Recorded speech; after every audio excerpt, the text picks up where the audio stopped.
உங்கள் favourite TV ஷோக்களை இனி miss பண்ண தேவையில்லை. ZEE5 இல் முற்றிலும் இலவசமாக காணுங்கள். இங்கேயும் எப்பொழுதும். ஆயா வெள்ளக்காட்டா. ஏடி வீரா, அப்பா அவனுக்கு காபி தண்ணி ஏதாவது கொடு. சரி.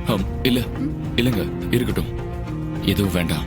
நான் ரத்னா மேடத்தை பார்க்க வந்தேன். என்ன எதுக்கு அறிவு?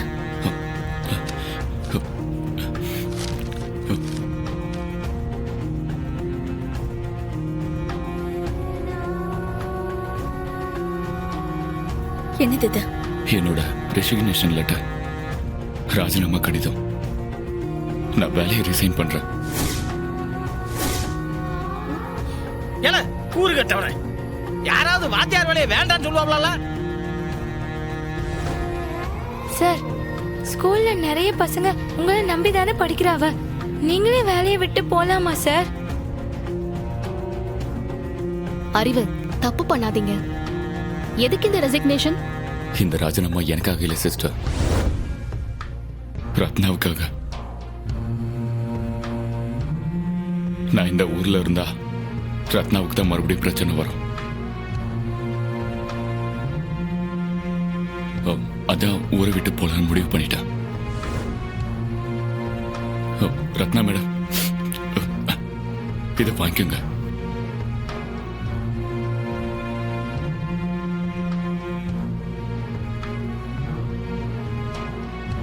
முடிவு பண்ணிட்டீங்களா?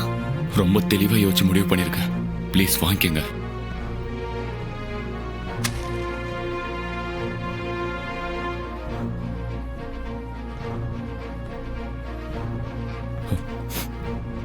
என்ன அறிவு?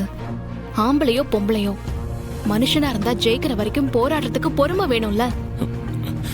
நீங்க பாடம் சொல்லி கொடுக்கறவரு, அது உங்களுக்கு இல்லாம போச்சா?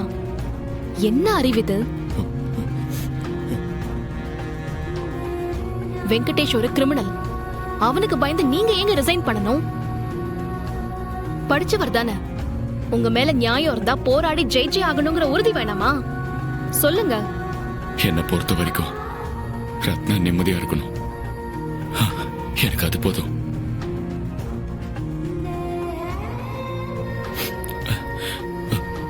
அறிவு, என்னங்க இது? குழந்தை மாதிரி அழுதுகிட்டு. ஒரு நிமிஷம். என்னங்க இது? நான் ஆசாசிய சேர்த்து வச்சிருக்கேன். ஆனா எல்லாமே ரத்னாவோட பொருள்.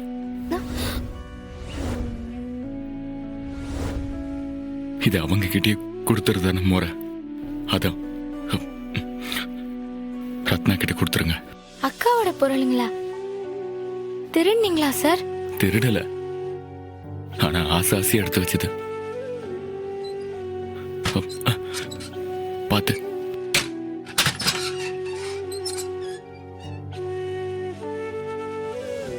அது 8வது படிக்கிறப்ப ரத்னா போட்ட ஜட குஞ்சலம்.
வகுப்பு படிக்கிறப்போ அவ காலில் அடிபடிச்சு.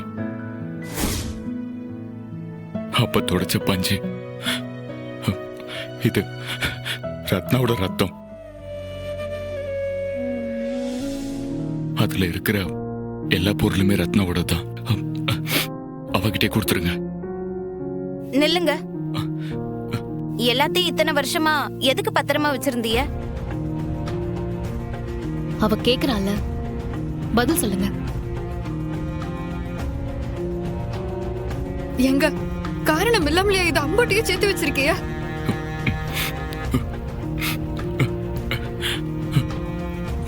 இது இது 20வது வருஷம். இன்னும் மனசார நான் அவளை லவ் பண்றேன். சாரி, அப்படி சொன்னா தப்பாயிடும். மனசுக்குள்ள அவங்க மேல இருக்கிறது அப்படியேதான் இருக்கு. நாகரிகத்துக்காக பொய் சொல்ல முடியாதுல்ல. என் ஃப்ரெண்ட்ஸ் கிட்ட எல்லாம் ஃபோன் பண்ணி ரத்னா என்ன பண்றாங்கன்னு கேட்டுக்கிட்டே இருப்பேன். அவ பிஎஸ்சி முடிச்சுட்டு பிஎட் பண்றான்னு தெரிஞ்சதும் நானும் அதையே படிச்சேன். இன்னும் சொல்ல போனா எனக்கு இன்ஜினியரிங்ல ஃப்ரீ சீட் கிடைச்சது. ஆனா நான் பிஎஸ்சி படிச்சுட்டு பிஎட் தான் எடுத்தேன். ரத்னா ஒரு ஸ்கூல்ல பிரின்சிபல்னு தெரிஞ்சதுமே ரொம்ப சந்தோஷமான. இதான் எனக்கு கிடைச்ச பெரிய சான்ஸ்னு உடனே அப்ளை பண்ணி இங்க ஓடி வந்தேன்.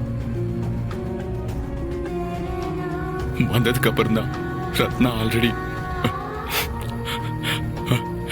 கல்யாணம் பொண்ணுன்னு தெரிஞ்சது. எப்பவுமே நான் லேட் தாங்க, அதுவும் ரத்னா விஷயத்துல டூ லேட். கல்யாணம் ஆன பொண்ண மனசுல நினைக்கிறது கூட பாவம்னு எனக்கு தெரியுங்க. இருந்தாலும் ஒரு ஃப்ரெண்டா அவங்க கூட பழகலானுதான் தொடர்ந்து அவங்க கூட பேசினேன். அக்காவை லவ் பண்றீங்களா சார்?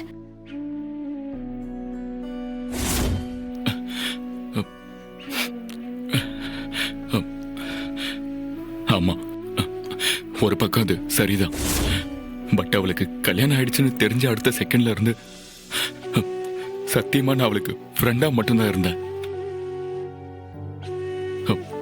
சத்தியமா என் காதலுக்காக நான் இதை பண்ணலங்க. ரத்னா மேல இருந்த பிரியத்தினாலதான் உதவி பண்ணலாம்னு நினைச்சேன்.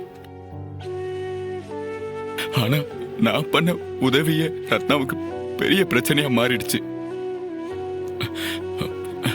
இதுக்கு மேல நான் இங்க இருக்கிறது சரியில்லை.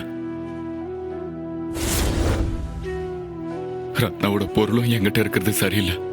ரொம்ப தப்பு, ரொம்ப தப்பு. ஒருவேளை நான் இந்த ஸ்கூல்ல சேராம இருந்திருந்தா ரத்னா நிம்மதியா இருந்திருப்பாங்களோ என்னமோ.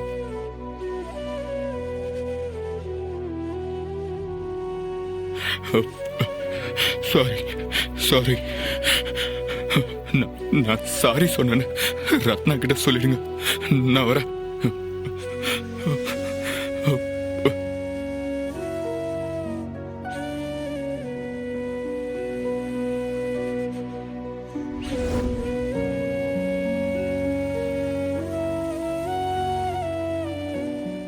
ZEE5 ஆப்பை டவுன்லோட் செய்து அனைத்து எபிசோடுகளையும் இலவசமாக பாருங்க.